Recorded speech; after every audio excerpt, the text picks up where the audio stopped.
Today, we're going to make a magic ring. Start by making a loop like this.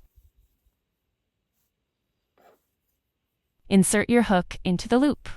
Yarn over and pull through. Adjust the loop to make it bigger. Chain 1 to secure. Insert your hook, yarn over, pull through both loops. That makes a single crochet. Repeat until you have 6 single crochets.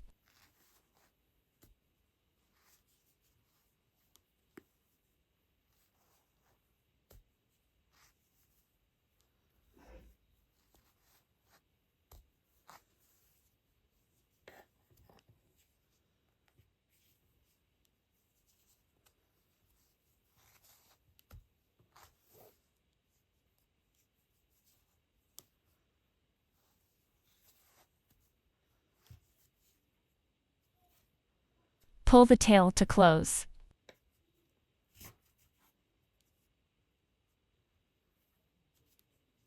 Now you have your magic ring.